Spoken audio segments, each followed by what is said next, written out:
Chapter 1. Note before you read the book you are listening at novelfull.audio. 1. The book is going to have mature content, and it has been warned. 2. The book is part of the series, but you can read it as a stand-alone. There is no compulsion to read the others. Other books in the series are Valerian Empire, Heidi and the Lord, Bambi and the Duke. 3. If you have anything to ask me, feel free to ask in the Discord directly where there are other readers who share the same interest. To join Discord, the author's server. discord.gg/K63UVQN4. The book is usually updated from Sunday to Thursday. If I have time you will have bonus chapters or mass release. 5. Be mindful and polite to other users or the author when you leave the comments. If you don't like the book, you are free to stop reading. 6. You can show your support by voting for the book with your power stones, which helps in ranking of the book on the site. There's also a gift function option where one can gift the author. 7. Do not advise the author on how to write her book. More importantly, in the future chapters the spirit stones, SS, are set depending on the length of the chapter, therefore do not ask the author to reduce the price as it's not in the author's hand. I hope you enjoy the book. Chapter 2. Excerpt you are listening at novelfull.audio. Who touched you? He asked, his eyes brooding down at her, and when she didn't answer, his voice thundered in the room, Who?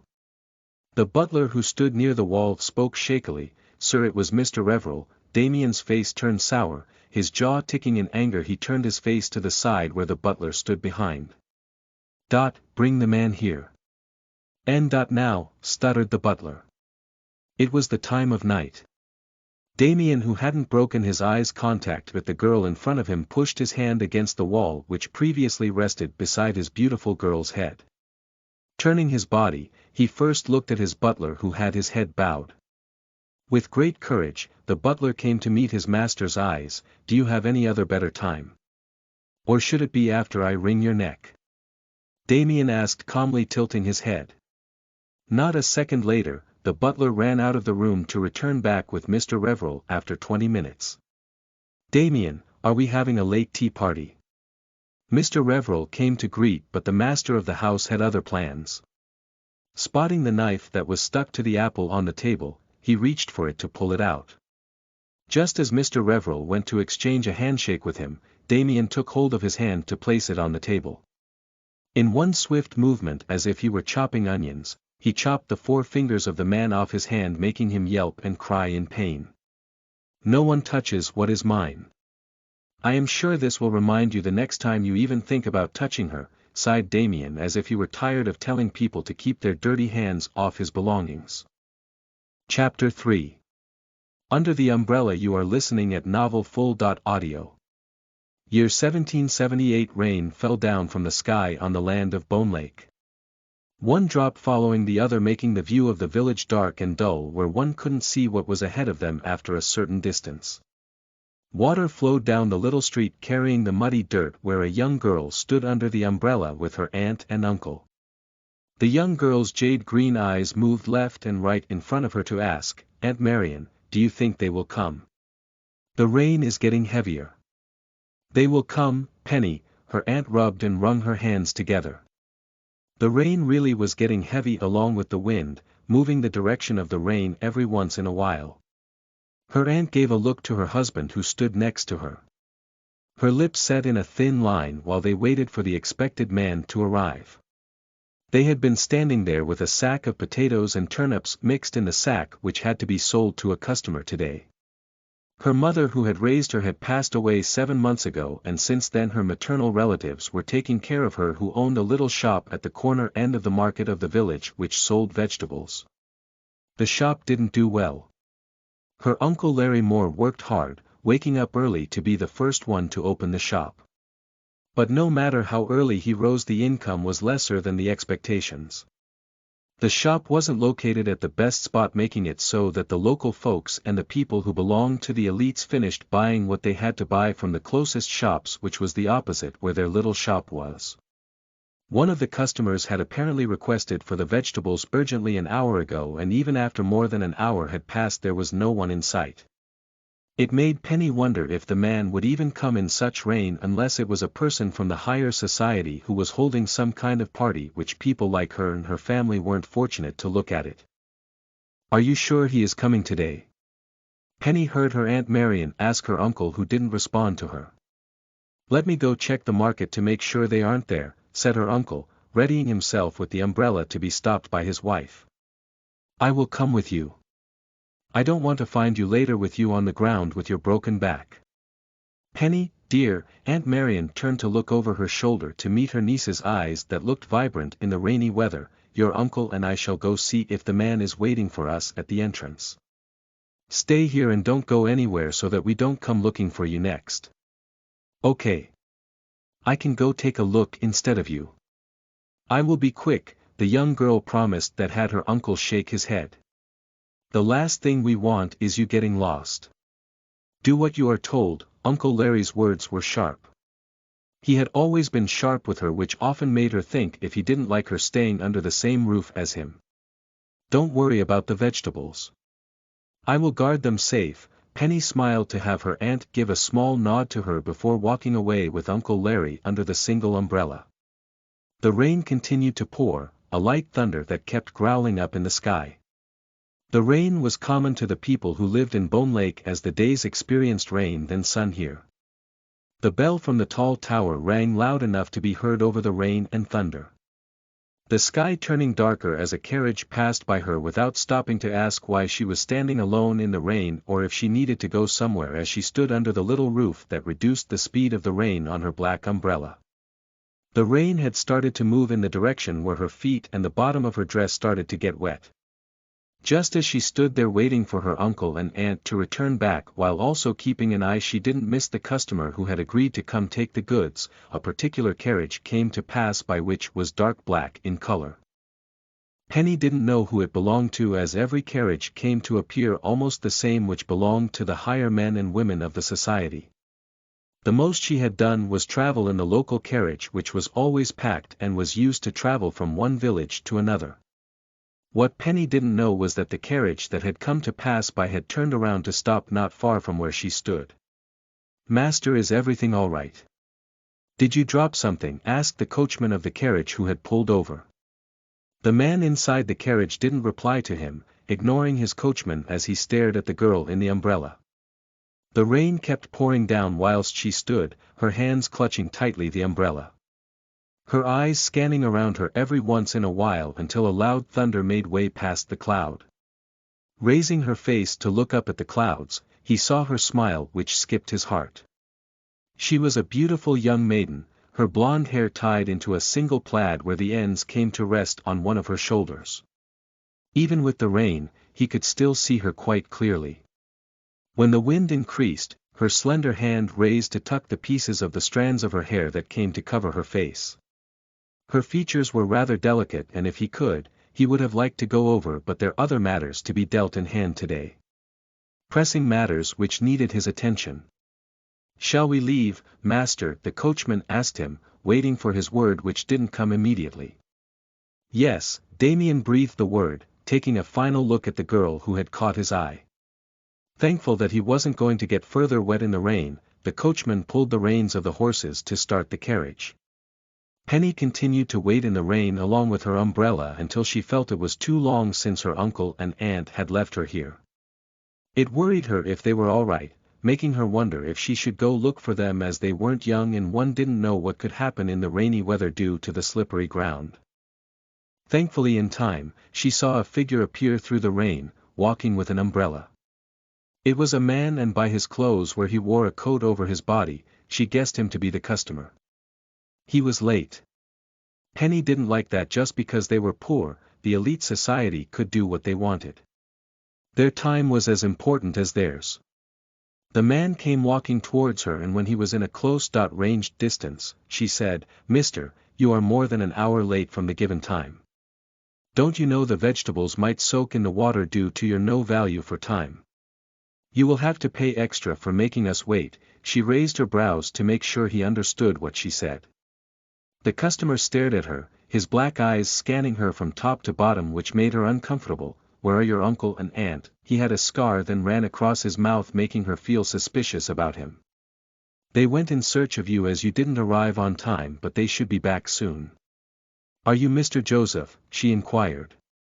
"Yes," he said, looking around the vicinity to see no one here.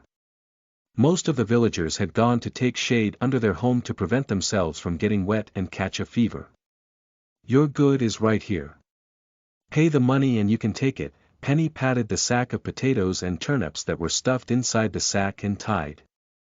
The man stared at her, a smile coming to form on his lips. "The payment has already been made." "It did," thought Penny to herself. Maybe the man trusted her uncle and shared a decent business with him. Suddenly the man, instead of taking the good that was next to her where she had stepped aside, went to hold her wrist and pull her. "What are you doing, mister?" Penny was startled by his behavior. "Let go of my hand," she said firmly as she tried to pull it away from him, but he was strong. Unable to budge away from him, she picked the carrot she had previously placed on the slab as it was a rotten one. Taking hold of it, she jabbed it right into his face, which dug into his eyes, making him yelp in pain. He let go of her hand and she closed the umbrella to beat his head with the edge of the handle before making a run from there. With the rainwater that had come to fill up the ground, every step she took forward ended up splashing the water on the ground. One of her hand holding the front of her dress, she made a dash through the streets, but the man was persistent as he followed her, running behind her, and she had to run with all her might, changing alleys and the little streets to go and hide behind a large pillar. Penny heaved for air, as it had been a while since she had last run like this. The last time she had run this fast was when she was being chased by a cow in the field. For an odd reason, the animal just didn't like her and preferred to chase her like it had nothing else to do in the world. Thankfully it was sold 2 months ago, to her aunt's dismay. Hearing the splashing sound behind her, she covered her mouth and pulled her wet dress between her legs so that it wouldn't be seen by the man. She could feel her heart pound against her chest out of fear. Carefully she moved around the pillar when the man stopped to see where she had gone. From where she stood, the alley led to 3 routes and she could have picked any of it, but she had hoped he would have picked one of them. As expected, the man did take the straight route and she couldn't tell how thankful she was. Penny walked around the pillar and started to run in the direction where she had come, hoping her aunt and uncle had returned back. When she did reach, they weren't there yet and she wondered what to do. Taking into account that she wouldn't be able to carry the sack of vegetables easily, she decided to leave here for now and started to walk in the road to her home. On her way in the rain she paused her footsteps to turn and see if she were being followed, and when there was no one there, she let out a sigh of relief and turned back to see Mr. Joseph standing in front of her. Not a second later his hand came right at her and she blacked out. Thunder growled in the sky, the wind changing and the rain stopping as minutes came to pass by where no one saw a young girl being abducted. Chapter 4. Given away. You are listening at novelfull.audio. Penny was woken up by the sudden thunderous sound of the rain, her heavy lidded eyes trying to focus on the bar-like rods that appeared in front of her. She blinked once, twice, pushing herself up from the ground where it was wet due to the rain that had come through the window of the stone walls. Confused as to where she was, she lifted herself by placing her hand on the ground.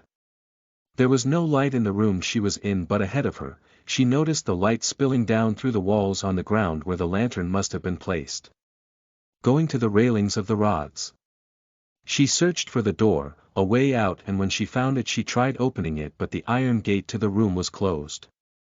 The last thing she could remember was heading back home to meet Mr. Joseph on her way. "Anyone out there? Hello?" Penny shouted for anyone to hear, not knowing where she was and why she was locked in a room. "Hello? Damien? Stop screaming," came a voice behind her, sounding annoyed with her presence. She hadn't expected to have a company with her in here. The room was smaller than what she had at her aunt and uncle's house. "Are you trying to put me in trouble?" Her head snapped to look behind at a woman who emerged from the shadows. The woman had fiery red hair which had been tied into a plaid similar to her. Only that Penny's hair was well-groomed, which included the dress that she wore, compared to this woman whose blonde hair was a mess with clothes that had turned the color of her clothes into dirty white. Except for her hair, the woman was average-looking in appearance. It didn't seem that there was anyone here at the moment, and this woman could give her answers. "Miss, where am I?" There must be some sort of misunderstanding, and just as she was completing her sentence the woman laughed, her shoulders shaking. "Miss. Wonder how long it has been someone called me with such status." The woman gauged the young girl who had been put into the cell. It had been a while since the woman had company. The last one had been a boy kept yapping until she had to wait for him to be moved to another level. "What's your name, girl?" "It's Penelope, but many call me Penny," explained Penny to have the woman wave her hand. "I am Caitlin. Penny, this beautiful castle that you see here, you have come to be part of it. This is the slave establishment and you are in one of the cell rooms that is allowed to the slaves here." Penny frowned listening to this. It was impossible. How could she be in the slave establishment? Had she been kidnapped? "Miss Caitlin, there has been confusion. You see, I am not supposed to be here." By what she knew, slaves were usually sold for money as a trade. It was one of the easiest and quick means of money. Though it wouldn't make one rich, it did have the slave establishment running to receive decent money by the buyers. The woman went to walk back into the darkness, and now that Penny's eyes had adjusted to the darkness, she saw the woman lie down on the ground. "None of us are supposed to be here. At least not most of us, but people can be deceiving. Going by your reaction, I can say that you don't know who sold you." "I do." How could Penny forget that wretched man's face and name? She looked furious. The woman who was lying down, looked at her. For a girl who had been thrown into the slave establishment, she looked in a better spirit than the rest of the ones who were brought into the place.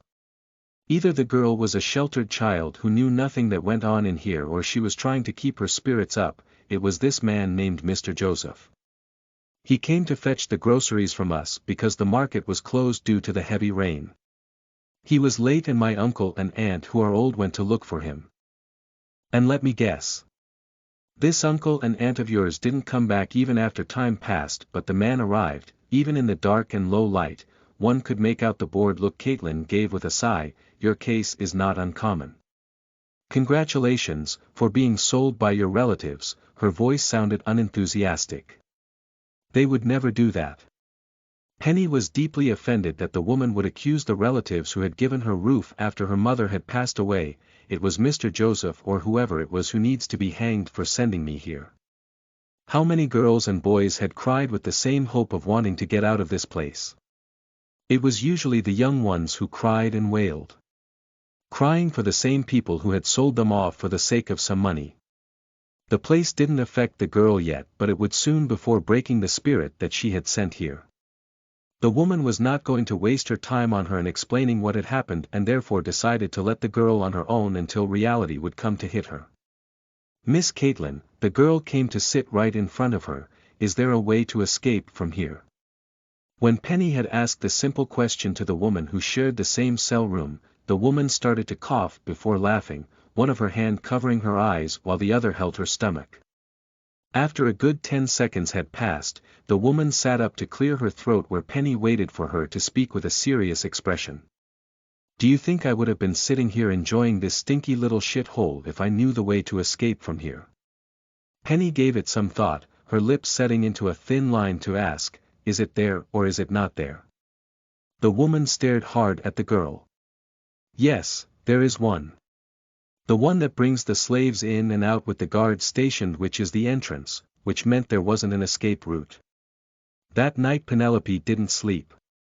She had stayed awake from the time she had woken up from her conscious to find herself in a 3-wall and the fourth one to be made of bars. Slave establishment. The very word filled her with dread, and to think that she was in that place, she closed her eyes.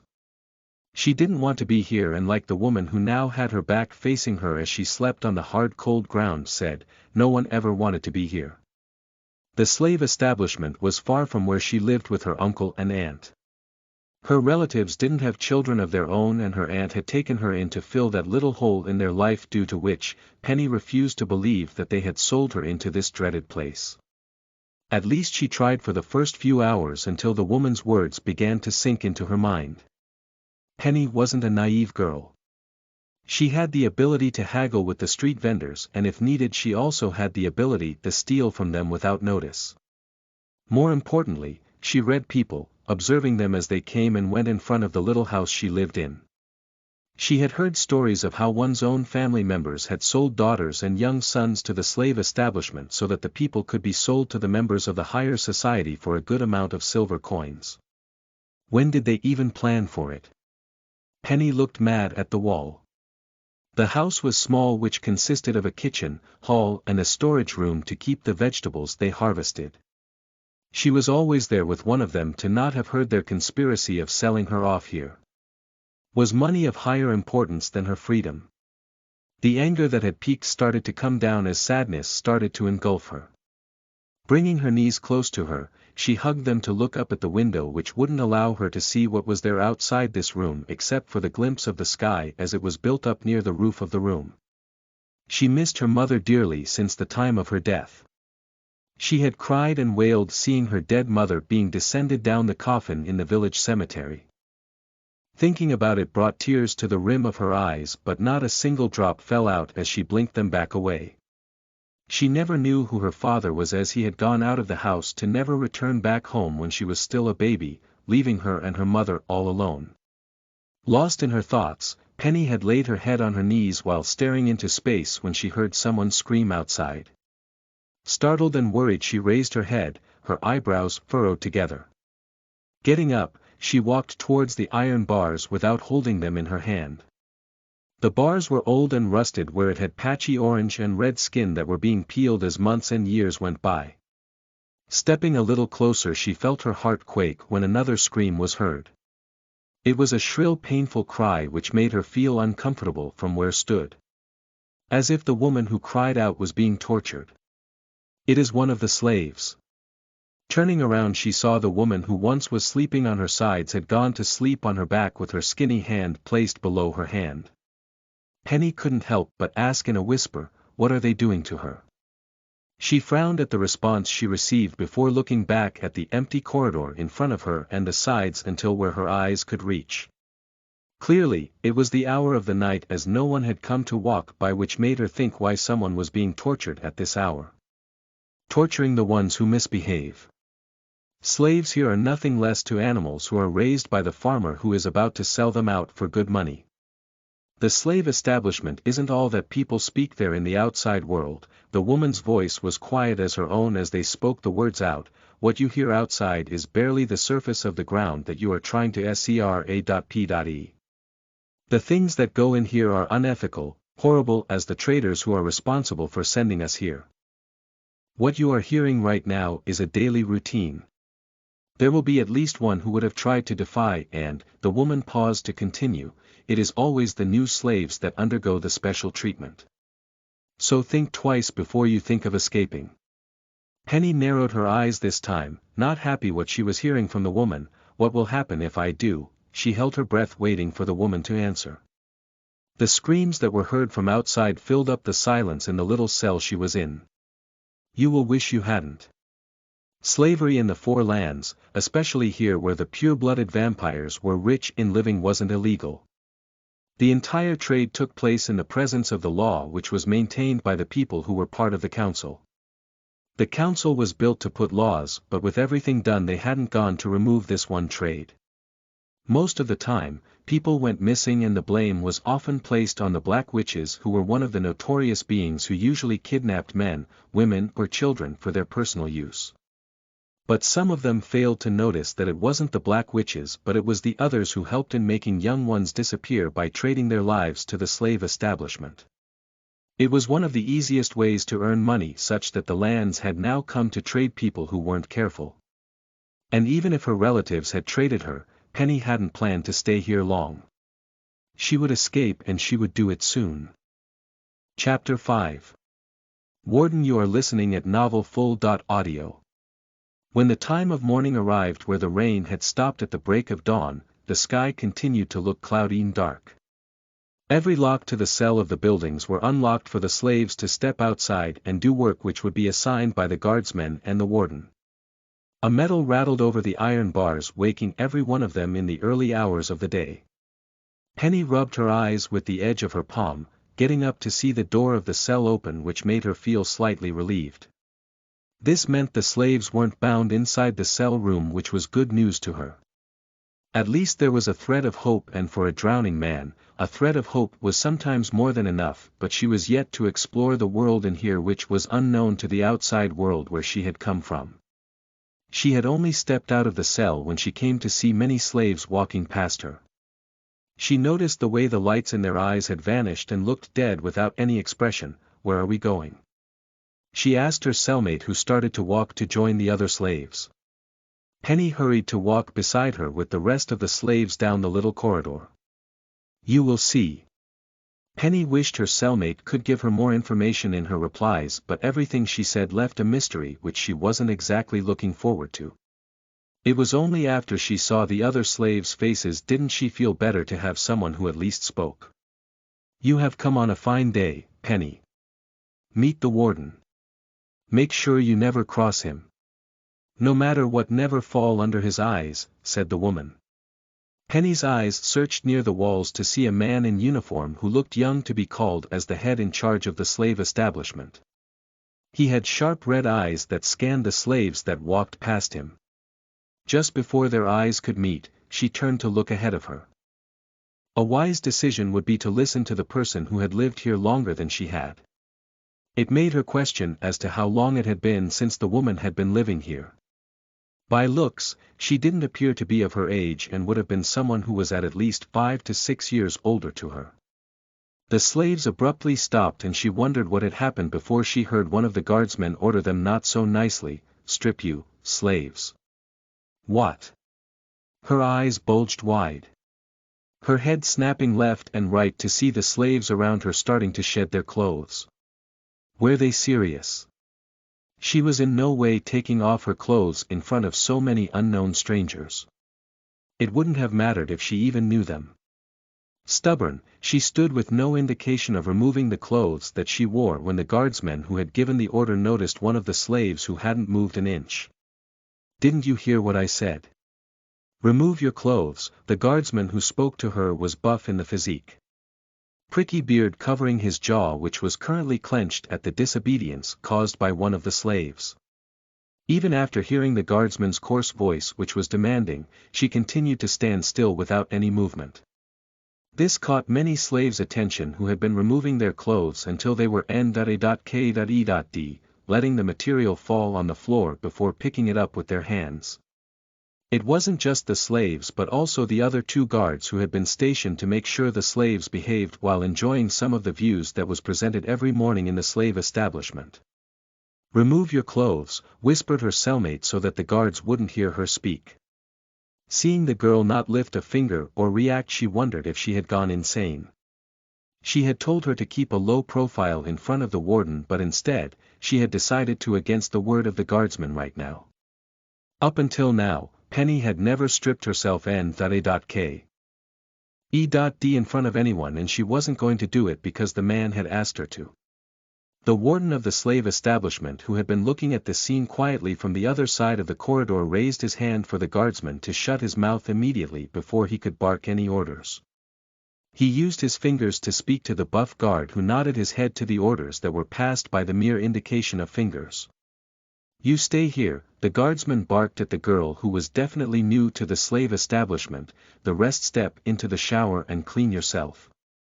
Make sure to be presentable, as tomorrow you will be picked to be taken to the market." He got the others moving while placing his to stop the girl from moving forward to join the rest of the n.a.k.e.d slaves. Penny kept a straight face, not showing any sort of weakness, but she wasn't sure how long she could maintain it. Internally she was scared. So scared that she wanted to bolt from there, which right now was impossible.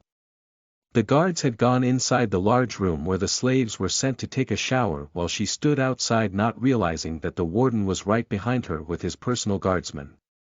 watching her under his light-colored red eyes. 1 second she heard a snap of fingers and the next moment she was dragged by a guard to be pushed to a room where there was no window. A lantern burned brightly but it wasn't bright enough to light the black walls that surrounded it. She stumbled forward, falling almost on the table that was in front before she managed her footing to turn around to use her mouth to speak. It was when the warden arrived she closed her mouth thinking if what she had done was right. This wasn't her village who was asking her to do something but the slave establishment. As the realization began to sink in, she took a step back away from the man who entered the room to have the guardsman close the door behind him with a click.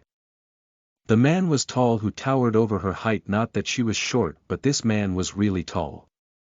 A scar ran diagonally over his lips, his eyebrows thick and dark, his eyes holding malice which she hadn't noticed previously due to the distance she had noted him before. This wasn't good, thought Penny to herself. Her cellmate had told her to not get noted by this man and she had done just that on her first day here. He stepped closer to her, one step after another as her heartbeat spiked up in fear. She stumbled away from him and near the table, going around as one of her hand held the surface of the wooden furniture. Not able to think straight she picked the quill that laid on the table. When he finally came closer to her, his hand reaching to touch her face. Penny swiped the quill across his palm which tore the skin making him flinch but the man didn't back away. His hand went straight to her neck, pushing her until her back touched the wall. She felt the air slowly escape from her lungs when the warden squeezed his fingers around her neck. The warden came close to her ear to say, "I have met many slaves like you and I have relished in the feeling of breaking them down until they felt helpless. Let me go," she scratched and tried to pull his hands away from her throat. The man didn't budge. Just when she thought she had loosened his grip on her, he pushed her back with much force making her gasp. Disobedient slaves need to be taught their place. What makes you think that you are superior to the rest here? The man taunted her. Taking the quill she had used against him, he stared at her before letting her go where she gasped for air. Strip, that she was rubbing her neck when she heard him. What makes you so special that you think I will strip for you when I refuse to strip out there? And she later wished she hadn't spoken back as the man didn't take her words to be too kind.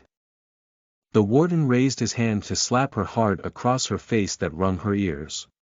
But what the warden didn't know was that Penny had eyes another object that was lying around when he had let go of her throat. She picked the little statue that was close to her reach and she banged it right across his head to hear the stone make contact with his head. This one had taken him off guard as he hadn't expected her to strike once more. He laughed. His laughter ringing loudly in the room of the closed space leaving Penny confused. "You really did it this time. It has been a long time since I have enjoyed a feisty woman in here. The more you try to disobey the more we are going to have fun," she gulped. There was no escape and she knew it. No matter how many times she would hit him, the man would still come to stand unaffected, which meant this time she was in big trouble. His hand made way to the back of her head to pull her hair making her yelp in pain. "You are very brave to hit me. Not once but twice. You should be taught not to disobey the rules. And rule number 1 is, no matter what always obey what I say." Chapter 6. Confinement Room. You are listening at novelfull.audio. A knock on the door interrupted the warden before he could threaten her with more words and actions. "What?" he barked at the door when another knock was heard from the other side of the room. As strong as she tried to be, Penny was scared for her dear chastity. She knew the disadvantages she held at the moment.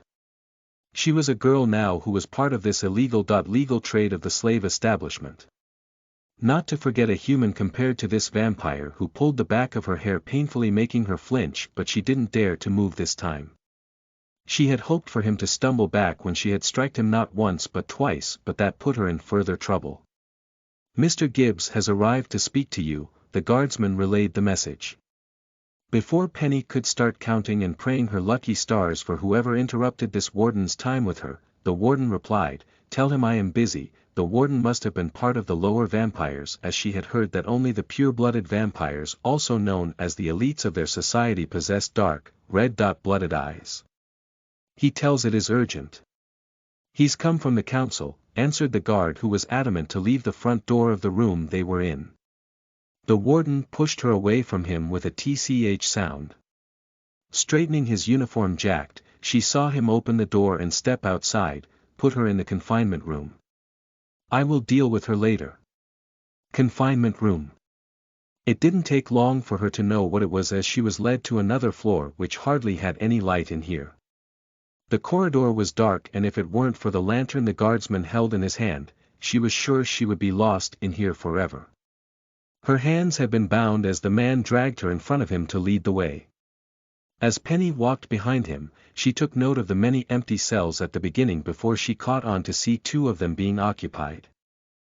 A man and a woman who were bound and put inside the cell. If she thought the cell room she had previously been in was bad, this was worse. There was a strange stench that came from the rusted cell rooms, which were small. Once they reached the end of the corridor, the guardsman pulled the ropes hard and pushed her inside the empty cell before locking her up. At this point of time, she had decided it was for the best to not test any of the guardsmen in here or the warden. She could still feel the fearful shivers running down her spine, which didn't sit well with her mind. The cell was locked and the guardsman went away, leaving her alone with the other two people who were locked in their own confinement cell. It seemed that the people who ran this establishment wanted her to reflect on what she had done, as there was nothing else to do here in the pitch darkness. But she didn't. What was there to reflect? Thankfully, she had taken a glimpse of the small cell before the light had disappeared. She had been lucky compared to the rest of the slaves who entered this part of the world. Slaves were treated like dirt. The warden was there to make sure they obeyed so that the slaves wouldn't misbehave with their future owners, but then there were some traitors who enjoyed slaves like those. Some were killed, some violated, some who broke their spirit by the time they were sold, and some like her cellmate, who just didn't care what happened. The first 1 hour, Penny sat down on the ground, covering her nose as she could barely continue to inhale the repulsive smell. Bored, she slept for the next hour, but when she was up she was greeted back by the darkness. She didn't know how much time had passed in here, and the more time she spent the more her mind started to get depressed. She then came to understand it wasn't just about reflecting upon what she had done. The confinement rooms were a place where one was not allowed to speak or hear or see anything.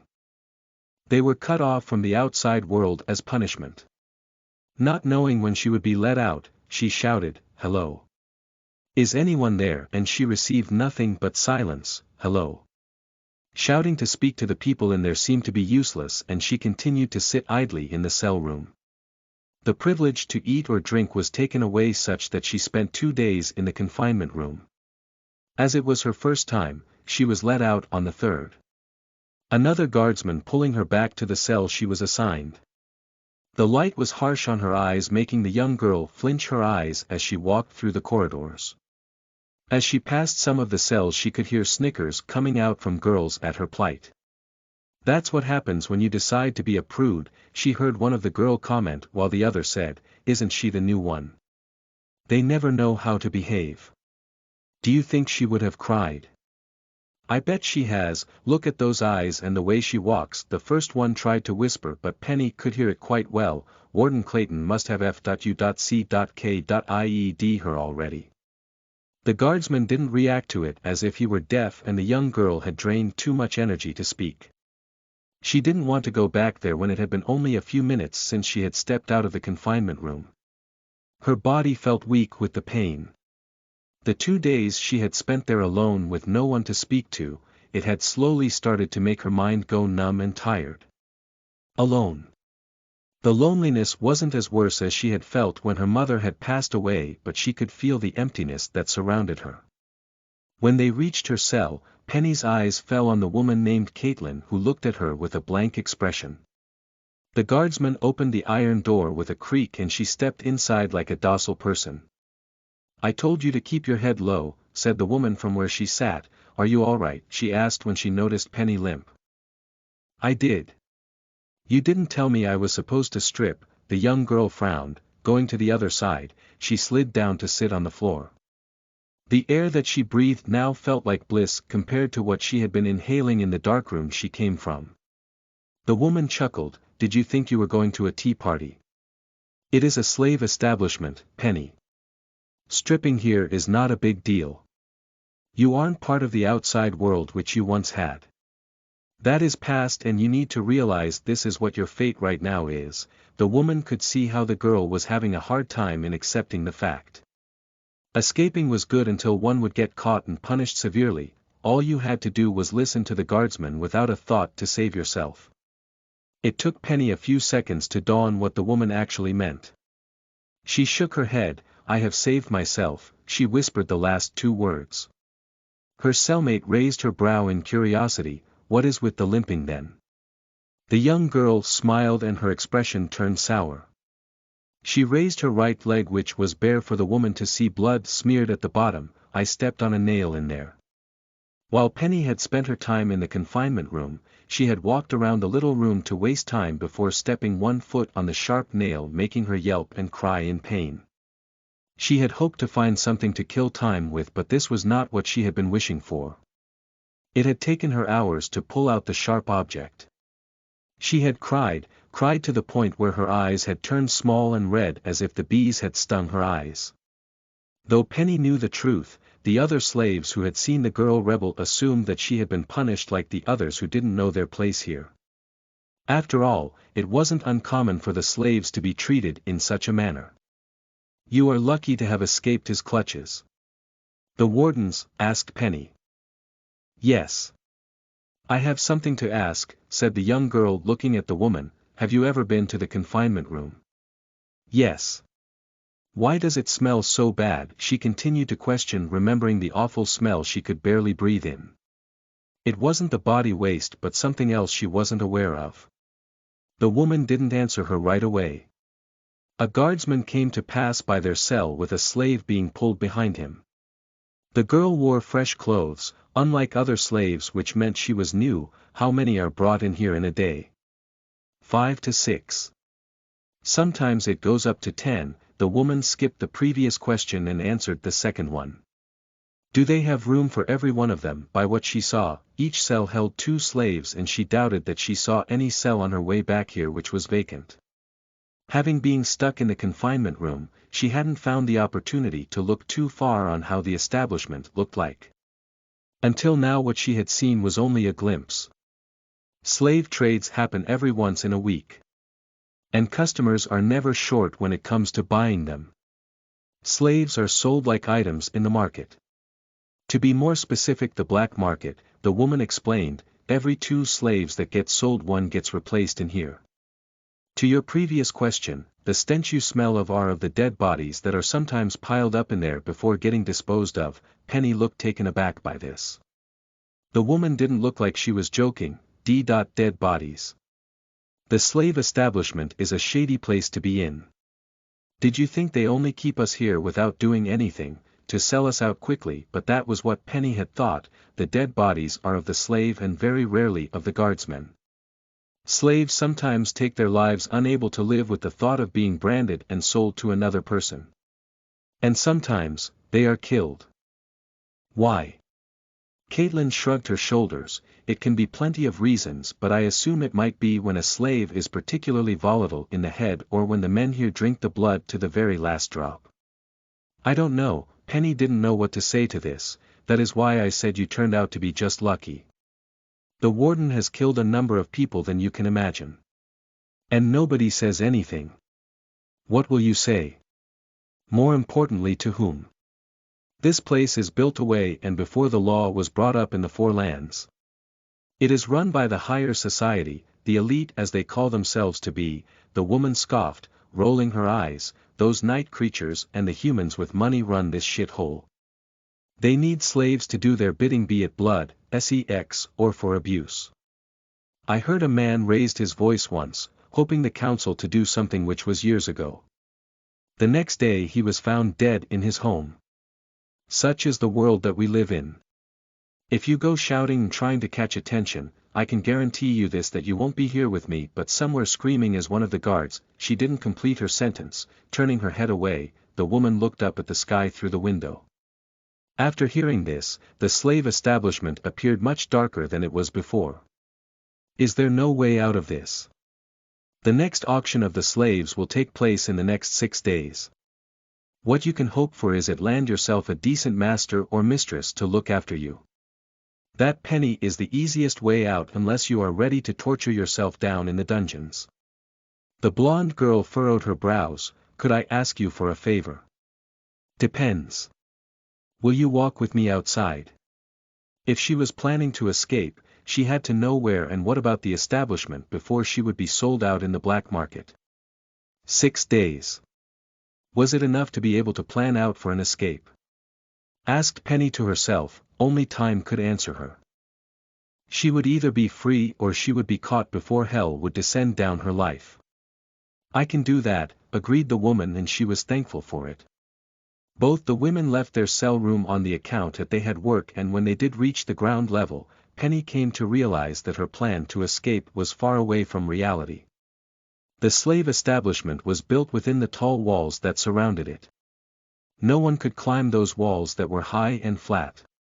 And even if one knew how to climb these tall walls, there was a possibility that halfway through they would be sighted and caught by more than 2 guards. Each corner and about, a guardsman stood guarding the perimeter. Don't look at them, the woman warned, and this time she readily listened, not wanting to go through another punishment. Come, I will show you something else, she heard the woman say to turn and walk back. Penny walked with her until she heard a series of screams coming from the right side that looked like a cave. What is this? She asked the woman who accompanied her. Let's keep walking. Penny couldn't stop looking at it, but finally tearing away her gaze from the cave, she heard the woman say, every slave in this establishment gets branded just like the cows and horses to make sure if they find a stranded slave who has run away, it would be easy to bring them back to where they belong. Take my advice and don't try to escape.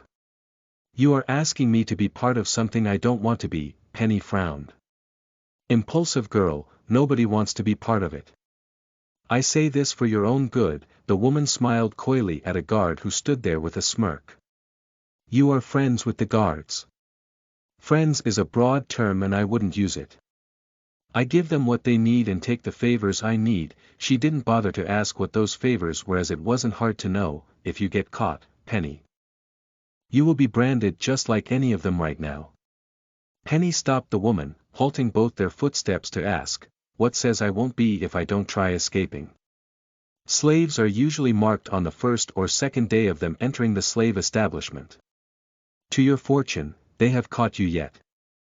If you get caught, it won't be just branding your skin, but you will have worse than the confinement room to be in.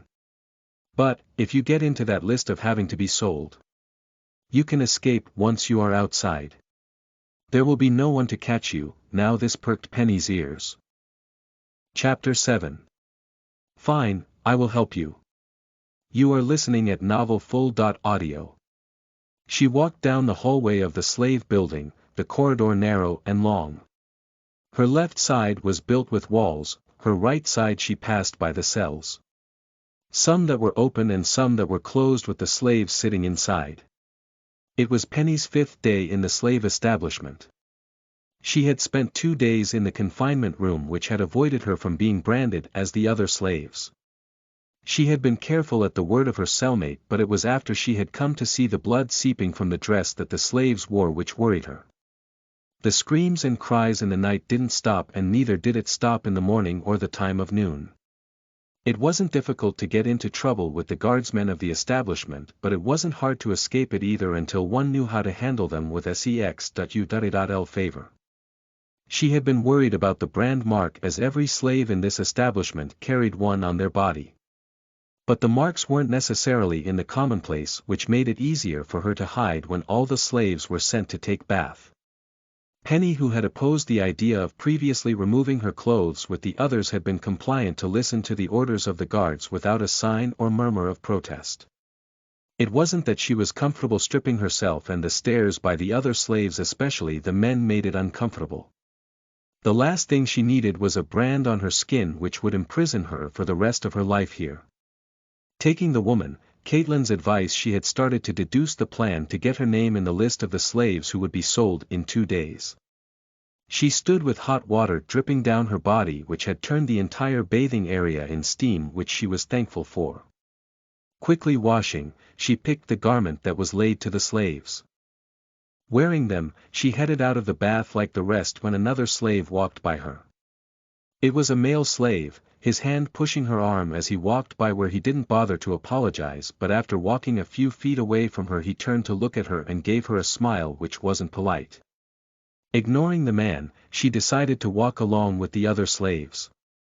Another thing to note here in this establishment was that, apart from the warden and the guardsmen who guarded the place, there was a hierarchy in the slaves itself. Groups of people who often picked on the slaves who were new. Penny had been wise enough to observe and remind herself not to step into certain parts of the establishment where the guards didn't guard. Though Caitlin had given her the idea to run away, she didn't take part in helping Penny to escape from the world of the slaves. Coming to the far end of the corridor, she deviated her footsteps from the rest of them by slowly slipping away from the guardsman's sight who had been stationed at that corner. Peeking from behind the wall, she stared at the room where a guard stood. It was the room where every single slave's details had been recorded when a person was admitted to be a slave here. How was she going to get inside with the guardsman standing outside the room? Asked Penny to herself. Biting her lips, she stood there staring before catching sight of another guard who was walking towards where she was. Quickly turning around, she ran back to join the other slaves who were still walking out of the bath. Going back to the cell that she was assigned to, she sat down, her hand supporting her face as her elbows rested on her lap. "There is a guard there," she whispered to her cellmate who was busy biting the split ends of her red hair. Picking one strand after another, "There are guards everywhere," Penny sighed at the woman's lack of interest. "Haven't you ever tried to escape yourself?" The young girl asked, a little curious about her cellmate. Until now, the woman had revealed nothing about herself. "When did you come here?" "A few years ago," the woman answered. By the tone of her voice, she realized the woman wasn't interested in dwelling into her personal details. The woman then lifted her eyes to look up at Penny who had been staring at her. "The slave establishment runs with an iron fist. Getting people in here is easy, but stepping out isn't. People get scared for life for what they see and experience here. You haven't seen even an inch of it yet." "You want me to experience it," murmured Penny. Never told that, the woman went back to biting her hair and removing the ends of her hair with her teeth. "Help me, please. The guard won't let me inside the room." "Of course, he wouldn't. Do you think he will bow his head and let you in, a mere slave just like that?" Her cellmate rolled her eyes. "I haven't been bitten by a dog to assist you. If you get caught, it won't be just you, but I will get into severe trouble too." Penny covered her face. "And don't wail now. I don't want you crying too. I am going to sleep." Penny started to sob in her hands, her shoulders shaking as stifled sobs surrounded the cell. In the beginning, the woman didn't pay attention to the young girl. She had seen many slaves come and go in the long time she had stayed in the slave establishment. They cried and screamed, which had turned her almost deaf. With an unbothered attitude, she laid down on the ground and closed her eyes, believing the girl would stop crying after a while. Just as the woman started to drift away to fall asleep, she heard, "Ah," and her eyes snapped open. It wasn't that she hadn't heard people in here cry, but the cellmates she had had until now were the quiet ones who would silently cry. Also, the scream and cry took place away from the cells, which didn't disturb the sleep the way it did now. She cursed the girl under her breath. "Stop crying. Do you think crying is going to do anything here?" "Fine, I will help you." The woman rubbed her temples. Penny sobbed where she had drawn her knees close to her chest to hide her face. "Really?" came the muffled voice. "Yeah, sure. You have my word," the woman answered half-heartedly. When the young girl raised her head, there was not a single drop of tear that had come out of her eyes, and her face looking perfectly normal. The woman narrowed her eyes. "You little actress." Penny grinned, pushing her hand on the ground to stand up and say, "Let's go now." "You tricked me," the woman gritted as they stepped out of the cell. "I apologize for that. I thought it was fun." Penny hid her smile behind her hand. "I really needed your help because I wouldn't be able to do it without you." I am desperate. We all turn desperate. I am impressed. Where did you learn that? I was part of the local theater. The side actress, the woman nodded her head. Penny came from below the average family with her father who had left them.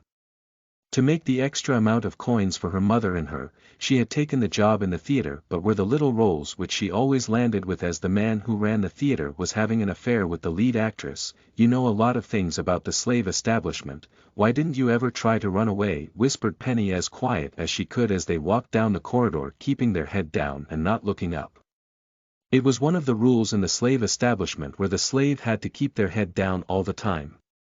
My luck wasn't as good as yours. Before I knew it I was branded, said Caitlin, suddenly stopping. She pulled Penny to the side where there was a little passage. Quiet. The warden's here. If the warden and the guardsmen next to him weren't walking as fast as they were now, she was sure that they would catch them stuck in between the two walls. Once the officials of the establishment had passed, the woman peeked carefully before stepping out with the young girl. How often does he make rounds? Asked Penny to see. The men were nowhere now. 2 times a day. The warden is a shrewd and a cunning man. Like I said before, stay away from his sights as much as possible. With you already not obeying him, you would be in one of the noted slaves. That man enjoys torturing girls, and I don't mean sex.u.l torture. There are other ways to torture the slaves which are far worse than sex.u.l treatment. One which will break you mentally than physically.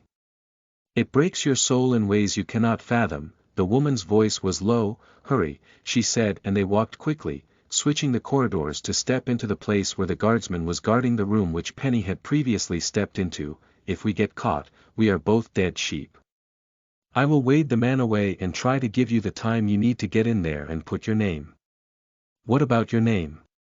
Penny didn't understand why the woman hadn't asked for her name to be included. With the way the woman smirked, it made her think that her cellmate didn't plan to leave the slave establishment. Your name should be enough for now. I am an old woman here when compared to you. The slave establishment prefers younger slaves to be sold for good value. Saying this, she pulled the sleeve off her shoulder and Caitlin stepped away from the wall, walking sultrily towards the guardsman who was standing outside the room. Penny watched her back to see no one there, as this was one of the places where the slaves didn't walk around, or were rather not allowed to step into. The red-dot-headed woman stared at the man. Aren't you tired standing? The young girl could tell that though the woman had called herself to be old, she was rather pretty to look at for her age, which the guardsman noted. His eyes every often glancing at her shoulder. You shouldn't be walking here. Get back to the slave quarters, the guardsman spoke roughly while holding back the L.U.S. He felt. From where she stood, she could see her cellmate give a sad smile. Don't be so harsh on me, she said, walking around to reach the other side of the wall, letting herself lean on the cold wall. I was feeling lonely, and she trailed, giving the man a look as if he could protect her from the harsh world outside. It appeared that she wasn't the only one good at acting, thought Penny. With the guardsman who had turned his back to her and the door of the room, busying himself with the slave in front of him, Penny wondered if it was her cue to go in there. Just as she was readying herself, breathing in deeply, she heard a pair of footsteps from the other corridor which made her bolt forward. Very carefully she entered the room to see stacks of parchments that were placed all over the room. Her eyes scanned the through as quick as she could, going to the table while placing her feet on the ground quietly. She didn't have the opportunity for education but had picked and learnt the most basic writing, like her name, her mother's name, and some words which were common. She tried to read and understand what was written in some of the parchments so she could know where to insert her name in. Identifying some of the words in a particular parchment, she took hold of the quill and added her name at the end of it. Once she was done, she decided to leave the room like the way she had entered, with cautious footsteps. Penny didn't wait for Caitlin and instead walked 2 corridors away from the room before she halted her footsteps and waited for the woman who had engrossed the guardsman in her talk when she had left the place. Finally, when the woman caught up, both of them headed straight to their cell room as if they hadn't done anything they were not supposed to do. When the day finally arrived, as expected, one of the guardsmen came to fetch Penny, who kept a sullen face, who was anxious. Her cellmate didn't react, nor did she speak a word as she left. "Follow me," the man said gruffly, not bothering to hear a yes or no from the young girl. He led her down the stairs before binding her hands in rope. Reaching the ground level, he took her to a vehicle that looked larger than the carriage she had seen pass by in the market of her town. It was dark and black in color. The base made of wood and the top that looked similar to a tent. Inside, she caught sight of other slaves who didn't look happy and were rather quite scared, and some also crying. The slaves consisted of mostly young girls, a young boy and a woman whom she guessed to be a person in her prime 40s. There was one thing she noticed: up until now during the time she had walked in the establishment, not once had she seen a man over his 30s. It seemed like the establishment found them to be useless, which made her wonder what happened to the people who aged to the point they wouldn't be able to be sold in the market. Penny was roughly pushed forward. "What are you doing standing here? Get inside with the rest of them." The guardsman pushed her again until she climbed and sat down with the other slaves. The carriage, though built larger than the average space, it was still cramped with the number of people in here. The journey was long, and when said long, it wasn't an hour or two but a journey of 4 hours. The carriage wasn't stopped anywhere, and when it did, it was only when they had reached the part of the town where the black market was situated. The black market was a place where one could find things which were not be sold out in the open. Penny and the other slaves couldn't see anything, as when they had left the slave establishment they were blindfolded. The guardsmen weren't gentle when it came to handling the slaves. Everyone were pulled or dragged before being pushed to stand in one corner. She heard a girl cry next to her, her sniffs audible to her ears. Smack! The other slaves who had been crying closed their mouth when the slave next to her was slapped across the face. "One more sound and I will make every one of you beg for your life." By the voice, Penny could tell that it was the same man who had pushed her into the carriage before, Frank. "Look at these slaves. They look better than the last batch. Especially this one." It was another man who had come. Penny, who had only been listening to their conversation, felt someone run their hand over face. The touch felt repulsive, which made her skin crawl. "This one looks fresh. Makes me want to keep her," the man murmured, his hand continuing to run over her cheeks, chin, and then up to her lips when... Arg! Penny had bit the man's finger. Chapter 8. Beginning of the auction. You are listening at novelfull.audio. When the man's finger got too close to her mouth, Penny had bitten on his finger hard enough for the man to yelp in pain.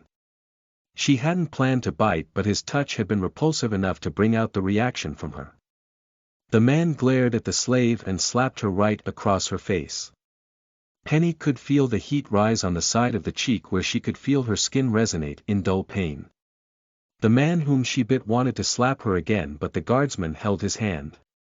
"One more and you'll damage the good," said the guardsman, staring down at the girl who had the audacity to bite. It seemed like this one hadn't been disciplined enough, but what he didn't know was that it hadn't been more than a week since the girl had been added in the slave establishment. New slaves were usually not sold right away in the market, not unless someone specifically came to buy the slave directly from the establishment itself. "This little bitch. Hold your hands. Go check the stage and announce the arrival of new slaves. Gather enough of a crowd. We need to get the show running," the guardsman ordered the man who went by the name Frank. From where she stood, Penny could feel the sting of pain on her cheek and the corner of her lips. When her tongue touched the side of her lips, she tasted the metallic taste of blood. Just as she was doing, she felt herself being dragged a few steps away from where she had been standing. She flinched when the side of her head was pushed against the wall. "Do you know how important the man is? He's the one to word the news to the elites who come to buy here." The guardsman continued to push her head while she struggled for him to let go. "Don't forget that you are a slave. Let me show you what happens to the slaves who misbehave and don't listen." Saying this, he let go of her head. Every slave's blind was pulled. Though it wasn't sunny and the weather of Bone Lake was as usual cloudy, the light falling on her eyes after hours which made her squint her eyes like the rest of them. Penny's eyes moved to look where she was brought. Since they had arrived, the smell here wasn't pleasant but rather odd and uncomfortable. She noticed that they were in a tent, but this one was less dark compared to the one they were put in the carriage. When the wind blew to move the curtain to let one peek outside, she saw people walking busily without standing in one place. "Come now. Line up. Let's show what happens when you don't listen," said the guardsman who pulled the girl who was closest to him. Pushing her forward up the platform, she could hear the voice of the man who had slapped her after she had bitten him. The slaves could see the stage that was set up for the slaves to be sold, while making sure everyone who had money had a good look at who and what they were selling. Curious to what the guardsman meant, she looked at the slave who was made to walk on the stage with her hands bounded at her back. "Gnav om, good afternoon my fellow men and women. Today we have brought with us better goods than what we sold last week. Slaves who you will want to have and make use of. I promise you won't be disappointed. This is a glance to what we have today," spoke the man on the stage loud enough for everyone to hear. There was the sound of bustle which she noticed when the man spoke. "This is our first slave. Her name is Hannah. As you can see, she is a young human with black hair and pale skin." The man touched the girl's face, but he didn't stop there. "Her skin is luscious and soft like silk. To let you have a look my fellow people." Penny heard the sudden tear of the young girl's clothes, who started to cry silently. She could hardly believe what she was seeing right now. They were demoralizing a woman, treating her with no respect. The dress she wore was removed to be pushed down, leaving her upper body bare to the onlookers. What just happened was harder than the slap she had received earlier. Her eyes widened and she gulped. Hoots and whistles were heard on the other side of where she stood now with the scared group of slaves. As brave as Penny had tried to be up to this point since she had been put in the slave establishment, she didn't have the courage to go through what just happened in front of her sight, but it didn't stop her thought from wanting to bash the man's head as he continued to speak. "Isn't she beautiful? Now, let's see how many of you value her worth. The bidding starts from 30 gold coins, the man shouted. 30 gold coins. Penny wasn't sure if she was baffled with the number of gold coins the man spoke or that he had decided to value the girl's worth to be 30. A person couldn't be valued in terms of gold coins, and 30 was nothing. At the same time, 30 gold coins wasn't a small number. Her own family could barely collect a good 3 silver coins, which made it difficult to collect a gold coin.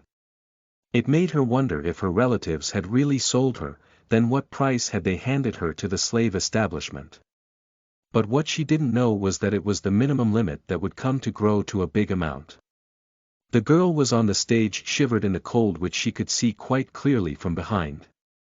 She felt sorry for her and wished she could do something, but there was nothing she could do right now. It was her fault that the girl was being shamed publicly. She didn't want to cause trouble to anyone here on her behalf.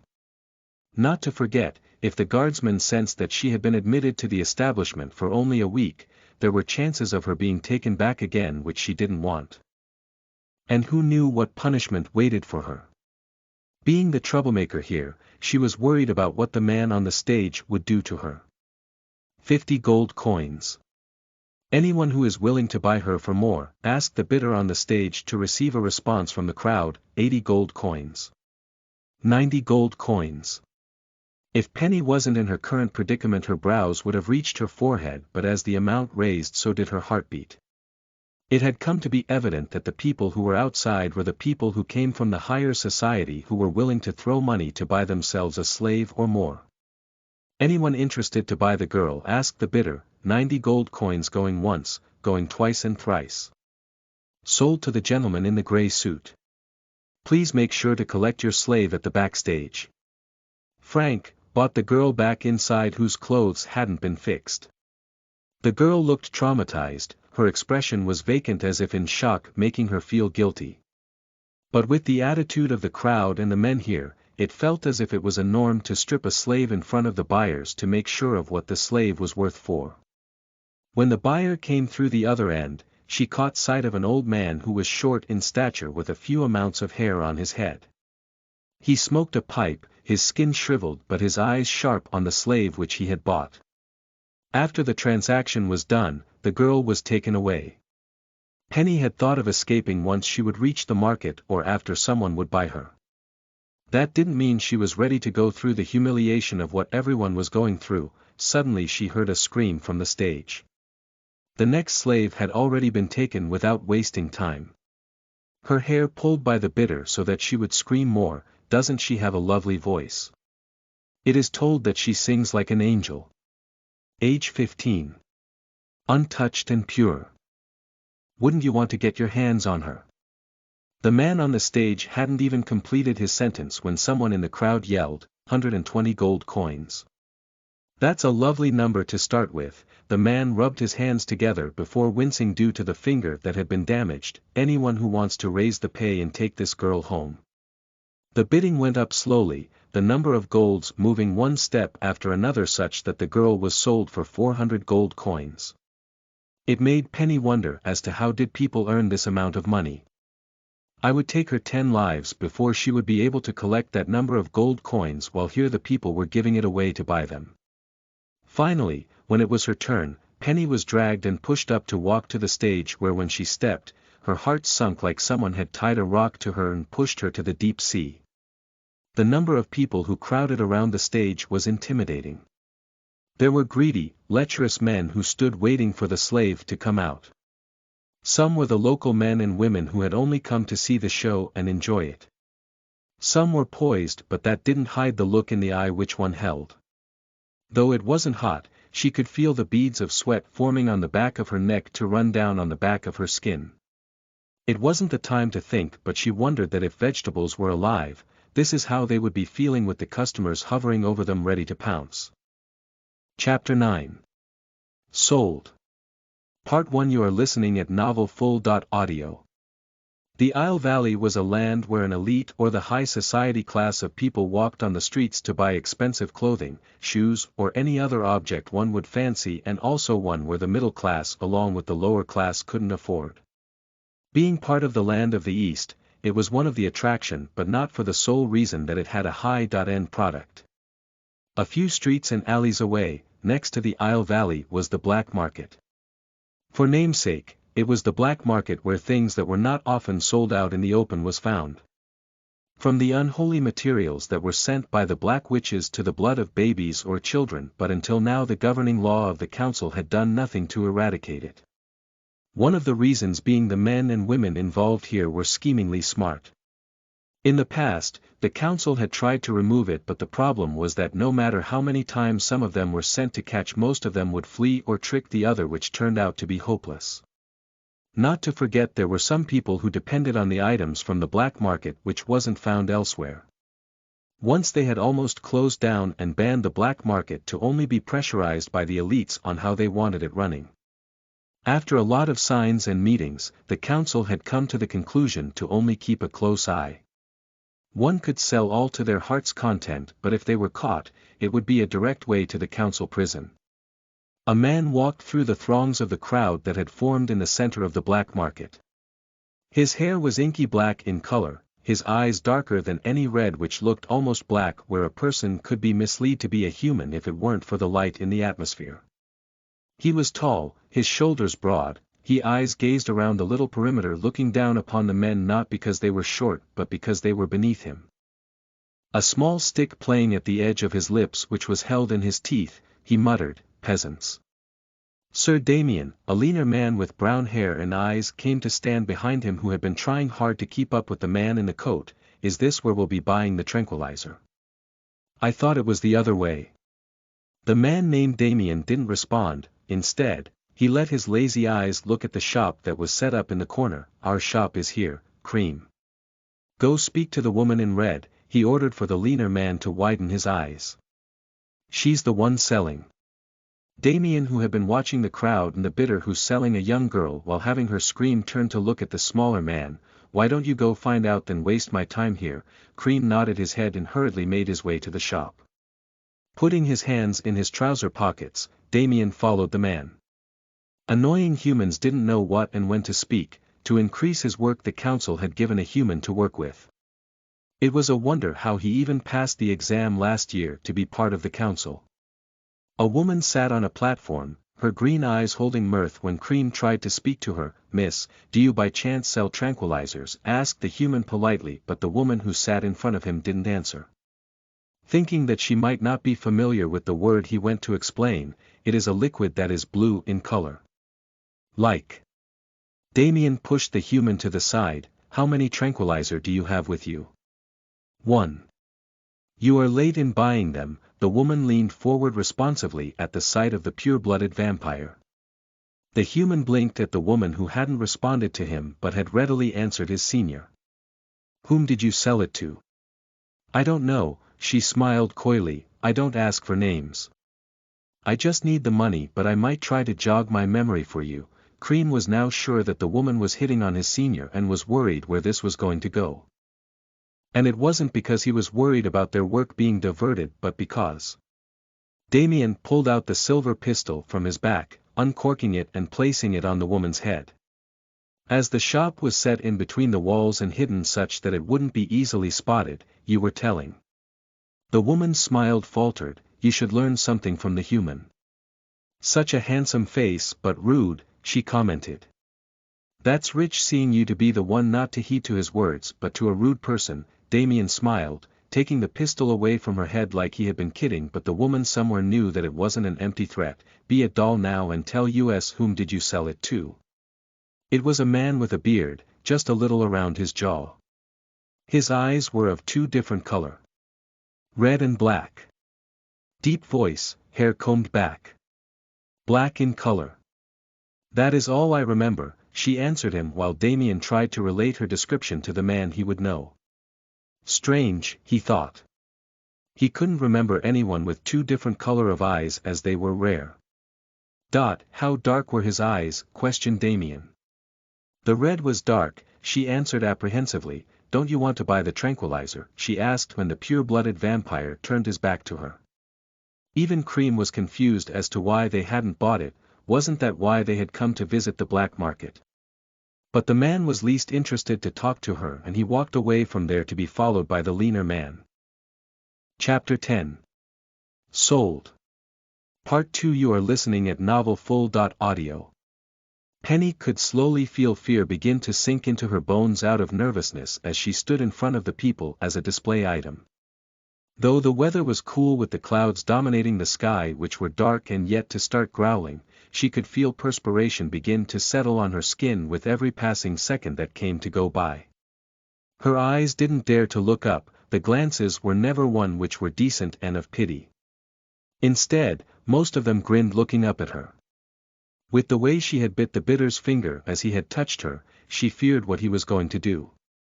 For the slaves who had done nothing, their hairs were pulled, their dress and clothes stripped for the buyer's eyes so that they could entice them to buy the slaves from the slaves' establishment. "This is Penny, young and fresh as you see. She is," paused the bidder as he read her information which he had been given to him from the guardsman. With every slave's information recorded, the details were used during the time when the slaves could be sold with the right data. The bidder didn't go to speak aloud and instead murmured as he read the parchment which had been filled by her own relatives who had sold her. The bidder turned to look at the guardsman and then at the slave who stood next to him. The young girl was undoubtedly pretty to look. Her feminine features better than the younger and the older ones which he had been brought here from the slave establishment. But she had been submitted only a week ago, and they never had an early sell off of the slaves. "Excuse me, gentlemen, while I go have a word. Please enjoy the sight in the meantime." Frank gave a grin with his dirty teeth and went back to meet the guardsman. While the bidder who was auctioning the slaves left, Penny was left standing there with hundreds of eyes on her. It made her feel uncomfortable. She had tried to be brave all this time but now she was scared and regretted biting the man's hand. By the look in the man's eyes before, she knew he would strip her in front of everyone, but something worse was also awaiting her. She had known that her time of arrival at the slave establishment was recorded. How would she know? It wasn't like she was a frequent visitor there. This put her in the position where the guardsman could take her back at the mere word of being a new slave. Behind the stage where two more slaves stood, the guardsman and the bidder spoke in a rushed tone, "Are you sure we can sell her? Didn't they say they wouldn't sell a new slave until they would be trained?" "The girl is clearly not tamed," said the bidder. The guardsman, who had taken the parchment back from the bidder, looked into it as if he could read when he actually couldn't. Not everyone were fortunate to learn and write, leaving a lot of them uneducated. It was the elites and some rare men and women being scarce when it came to the lower part of the society. Looking at the scribbled words, he said, "Her name was put there. We are only following the rules and orders. The warden himself personalizes and sends the slaves to be bid. He wouldn't have added her name if she wasn't ready." "You sure?" asked the bidder, who didn't want to get into any unnecessary trouble for someone's mistake. "I sell her cheaply. We ain't need any refund back," suggested the guardsman, giving the parchment back to the bidder. When the bidder went back on the stage, he said, "I see some of you have eyes on this beautiful creature standing here. Wouldn't you like taking her home with you?" "Look at her hair," said the man loud enough to gain the attention around. As he touched her hair, Penny didn't react. This time she was obedient, so smooth. Imagine having her in the bed with her beautiful legs wrapped around your waist as you push into her. She still didn't react, but internally she cringed. After all the imaginative crude remarks he had dropped for the previous slaves who had been brought, she had thought she would turn a deaf ear, but she couldn't. The man had no shame, and neither did the people who had surrounded them, who had leaned forward to listen to more of what he said. His hand was still touching her hair before he pulled it roughly for her to wince. "She will sound lovely, just like this in your arms." She had been untouched and unbidden. And this gained murmurs among the crowd, "You can have the first bite of this virgin." Noticing the delightful whispers that came in front of her, Penny, whose face was now facing the dark sky which had turned dark, guessed that V.I.G.I.Ns had higher values, just like when it came to the demand of marriage. 50 gold coins, a man shouted in the crowd. "Look at that. We have the first buyer," commented Frank in glee. 100 gold coins. Another man shouted. The time of the bidding hadn't been stated yet. There were men who were eager to buy her. Frank let her hair go. He took a step forward at the crowd as the numbers started to fly one after another. 200 gold coins. One man jumped the number. The young girl looked frightened, her heartbeat spiking with every number that moved up and higher. She saw the man who had just bidded for her. It was a man in a gray suit, his eyes red in color, which meant he was a vampire. Another man stood next to him with an umbrella over his head even though it wasn't raining or was sunny. He had a look on his face which made her uneasy. It was as if something lurked around his face which anyone could see, but it didn't speak of what it was. But the number didn't stop there. The gold value on her went on to move up, and in that time she saw the people who wanted to buy her. It wasn't just male, but there was also a female, and by her attire and presence, she was another vampire. She had valued her to 800 gold coins, but the man in gray suit pushed his number to 1,000 gold coins. Among the crowd who bid on her, there was another man who appeared decent compared to the rest of them. Like many, his eyes were red, but his appearance were gentle, tall with brown hair on his head. Compared to all of them, she internally prayed that if someone was buying her, it would be the brown-haired man. At least he appeared decent compared to the rest who had a lecherous look in the eyes like the others. She then heard the bidder say, "Let us see how much more she can entice you." When Penny's eyes moved to look at him, she gulped nervously. She saw him look at her smugly, knowing what his words meant, and to tell she was not scared was a lie. She wanted to cry for the shameful display in the public which she had never imagined. She felt vulnerable and cornered. Penny had never done anything to anyone until now. She had been polite and kind, her words thought out before she spoke to make sure it didn't offend anyone unless someone meant it to be. Maybe she had stolen fruit from Mr. Barnes' tree occasionally, which was one in number, but that didn't mean she was to be decreed in such manner by God. The bidder walked closer to her, his hand reaching to the dress which was hardly enough to cover her feminine curves on her body, when someone said, 5,000 gold coins. Everyone had been concentrating their gaze on the bidder's hand and the girl who stood there with bound hands to snap their head seeing who had a mere slave for 5,000 gold coins. It was very rare for a slave to be bid over 2,000 gold coins, something that happened once in a year or two, but it was rare for one to pay that amount of money. Penny herself was shocked to hear 5,000 gold coins. Her eyes were wide, mixed with shock and panic of who had bid on her. Scared that it would be someone odd. The bidder who was standing next to Penny himself hadn't caught the man who bid the high amount that he found it would be rude to offend the person if he were to ask who had spoken just now. His hand that was hanging in the air above her shoulder moved down to rest to his side. Murmur and whispers took around the crowd before one person after another looked at one man who stood at the back of the crowd with his hands in his trouser pockets.